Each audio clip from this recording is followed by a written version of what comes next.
Hey, Richard Mellor here again from Facts for Working People, and I wanted to talk to you a little bit about stuff that's going on in my town. It's going on all over the country, and I thought I'd just raise it a little bit. It's about housing. I was reading my local paper yesterday. There's a what they call a mobile home park or a trailer park. There's a few of them here, and there's one of them downtown there on East 14th, and it's been bought. It was a family place, family owned. The family lived there as well, and it's been bought up by two yuppie little entrepreneurs who have jacked up the rent. And it says in the paper, it says that they're charging for garbage, sewer, and water that they weren't charging for before. So they've jacked up the rent. Apparently, there's certain amount of intimidation and what have you going on. And there's an attempt to organise them a little bit and get down to City Hall for the council meeting on Monday. I was down there yesterday and I talked with one of them, and I talked with the woman that's leading this sort of charge last night. And I talked to a couple of other people in there, but it's like everything else. People are scared. I was involved in this sort of stuff quite a bit. Landlords are very powerful. They can, they can have you out on a street in no time. And the two that have bought this place are two guys, Elias Weiner and John McDougall. They got a Cascade Corp Management, I believe, Cascade Corporate Management, and they're just two nasty characters making a few bucks. I'm going to put a lot of bucks, and this goes on actually around the country. People have made millions of dollars through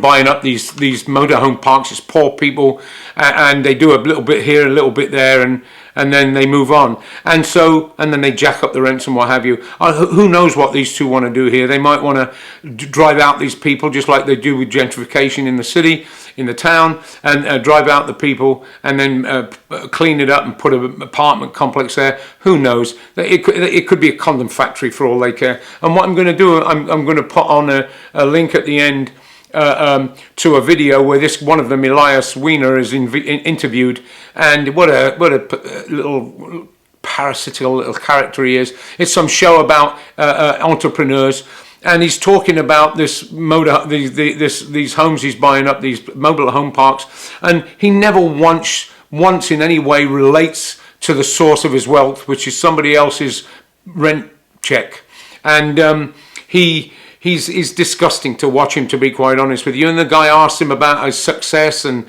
he says he's up against the big guys. Like, after the crash, for example, BlackRock bought up a lot of the 5 million homes, a hedge fund company, a private equity company that the sheriffs kicked people out of on behalf of the moneylenders.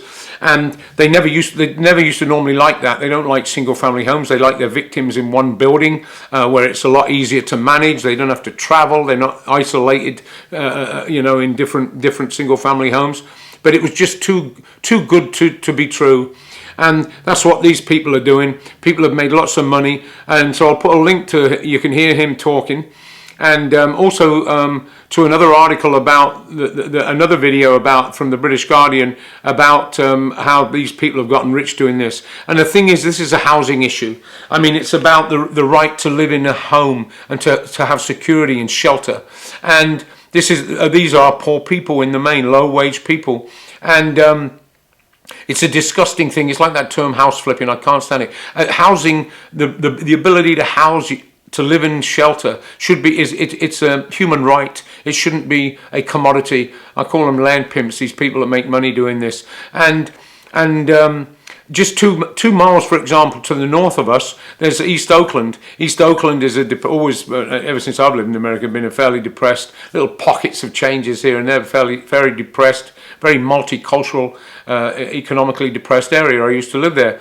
And so you can see these issues are related. Now, the reason partly why I raise that is in the paper it says, and the woman told me last night, she contacted Barbara Lee and some of the politicians, local ones, and her, and she's a US congressman woman. She's a darling of the Liberals, and she said, like, they've all said, oh, we can't do anything, there's no rent control. Okay, it's like those, you know, when you read about these fraud and everything else, and companies, Apple and all of these companies get busted laundering millions of dollars like they do with their taxes abroad. They open an office in Liechtenstein or in Ireland and pay about a third of the tax, and it's an office with an address. And now they only pay the tax. They're an Irish company, and it's called, there's conversions, and they get away with it. So they just quote the law. You don't have a rent control. I was involved to a small extent. I mean, a 2-bedroom place in this town is $2,500 a month. You know, even $15 an hour. What's that? You know, that's a huge amount of your income. A studio, a closet is $800 or $900 a month, and that's just cheap. You could pay $1,000 for a studio, and so.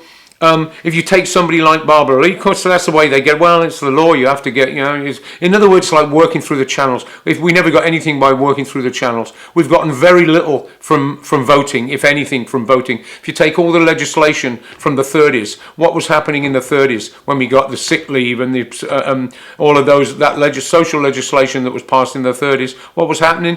500,000 workers were occupying factories. There were 3 general strikes in 34. A split in the largest labour federation in the country, and the only one at the time, the AFL. The CIA split. Industrial unionism was built. 100,000 people joined the Communist Party. That's what was happening. They legislated what was already taken in the streets. That's all that was. So we can't rely on them. They'll just use that as an excuse. Even if you had a rental clause, they'd still harass people. And if you think about it, the city council is dominated by landlords anyway. So if she wanted to, for example, she could help these people mobilise, organise. She's got resources. Because one of the ways we fought, and the only way we can fight these things, these bastards, and it goes way up to the top, as we know, the only way we can fight is through building an independent, working class, direct action movement. You can find out where these landlords live, where their kids go to school. You can go to their neighbourhoods and leaflet. We stood one slumlord that lived here in San Leandro one time. We leafleted his neighbourhood. We stood outside his house singing songs. You can do a lot that's legal in this country at this point still. And when you decide to violate the law, it can be done in an organised way, and if there's enough of you, it works. But the question is, you can't rely on them. The city councils, there's politicians running now. There's one guy, he's a Labour guy. He's actually not a Labour guy, he's a Labour officialdom candidate. He's a machine candidate. The Labour leadership could also use their resources, couldn't they, to link the struggles on the job with these issues of rents and housing. It's a real crisis in this country. In Oakland, when I ran for city council, I think about 65% of the population were renters.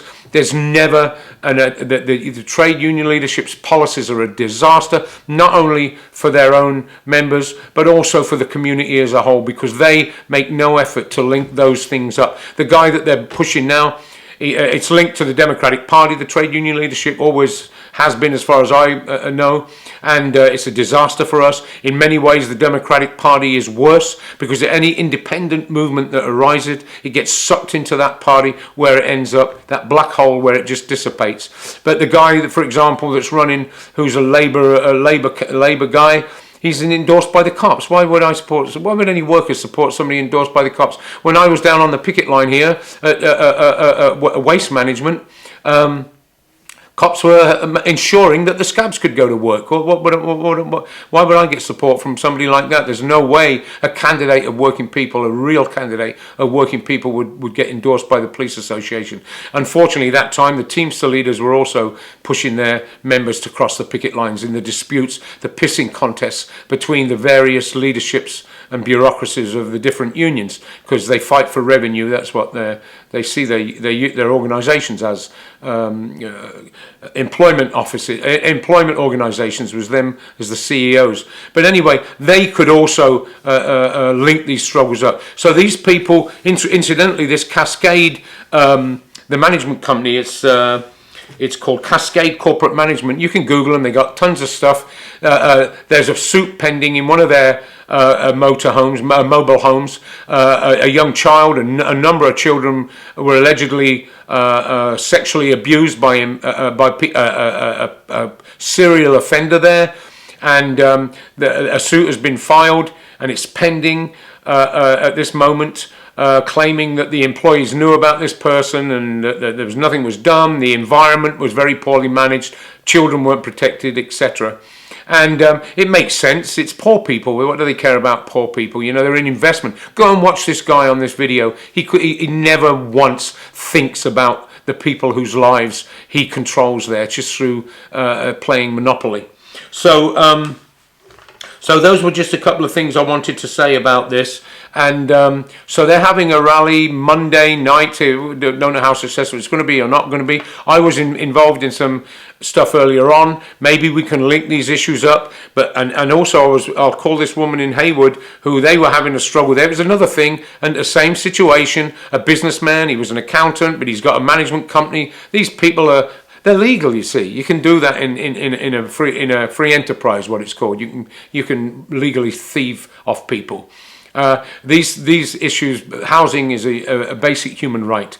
I mean, look at the Standing Rock. Look at what's happening there. You know, the trade union movement should be not just be. I know there's a section of them that are supporting it in words. But they do nothing. They won't mobilise their members around it. They could put a stop to that real quick and link these two issues. I remember, and I don't want to digress too far because I can do that. I remember when the Rodney King uprising took place. At the same time, I think that was about the time when McDonnell Douglas and all of that pulled out of LA. There was the conditions in that community was third world conditions, which is what exists in a lot of urban communities and poor white rural communities today. And at the same time, it wasn't Rodney King that caused that. Rodney King was the spark that caused it. They got caught, and at the same time that was happening, you had a strike of the UAW in Peoria, Illinois. The workers there 7 months out on strike. The union leadership could have took young people from that community and unemployed workers from LA out to Peoria, linked up the UAW and the factory workers with the LA workers and community, and start to build links across culture in North across culture and community. We're next door to Northeast Oakland. There should be links. We fight in the immediate, but always with the understanding we cannot win this alone. No locals can win this alone. The landlords have got the city councils, they got the two political parties, they got the police, they got the media, and what have you. I mean, I saw a thing on TV the other night. There's a discussion. It was one of the news channels, and the guy's talking to this expert about the $15 an hour minimum wage, and won't it reach that threshold where the employers won't hire? Who cares? What does it say in the Bible? Only private enterprise, only the private sector can hire labour. I have a decent retirement and I had a decent life because I worked in the public sector and I had a union. And that's savaged by the media, by the ideology, by every aspect of life here. It's savage because only the market works, and it's absolute garbage. And when you think about it, what we can build social housing. We have to have decent social housing. In the United States, it's the stigma. You're trash. You live in a trailer park, you're trash. You live in Section A, you're trash. You're a failure. It's all designed that way. And so, but they can build good public housing. They can build decent houses. What public expenditure is giving us back the wealth we create in the form of public services. And so they're having a rally on Monday. We'll see how it goes. And hopefully Saliandro, I'm going to put this on the Saliandro talk page and what have you. Hopefully we'll get some people down there, and maybe we can start to, I was involved with a couple of other people before, maybe we can start to build a genuine, in Saliandro here, a genuine independent working class movement, direct action movement, independent of the two political parties. That has to be a condition, that we rely on our own strength. And the thing is, it's one thing to run for city council out of that movement. So you got your feet rooted in that movement, and you run for city council on a program of absolutely no concessions, no cuts. We want more houses, we want more jobs, we want better parks, we want to build our communities. The money's there. I oppose all bonds. I don't vote for tax increases. The money's there. The money is just needs reallocation. It's spent in Afghanistan, spent in bombings. It's spent it's stolen off us by billionaires that do nothing but cut coupons and speculate on markets and what have you, and destroy people's lives. So we start there with that in our mind, and that's the way we can go. It seems a daunting task. There's a lot of people in these. I know you're a tenant. Especially if you're a single mother with kids and everything, they often prey on vulnerable people. If you're an immigrant, things like that. If you're undocumented, they're going to use that and threaten you with that. But you know what? Things are not going to get better. We have to build a movement that can turn up whenever they harass us, whenever they harass a tenant. We turn up in their neighborhood. We turn up at their kids' school and leaflet it. We turn up in their community and leaflet up. We interfere with their lives the way they're interfering with ours. So Monday night at 6 is the City Council. I'm Richard, and you know there's an email on the side of the blog here. I will put those 2 links underneath this video on the blog to the that first 8 minutes of a video where one of these slumlords is and little parasites is speaking, and the other one from an article from a video from the Guardian. I haven't seen all of it. I watched a bit of it about the issue of these people getting rich off of poor people's off of buying up these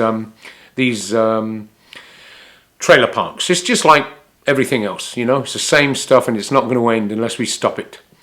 All right, that's Richard Mellor for Facts for Working People.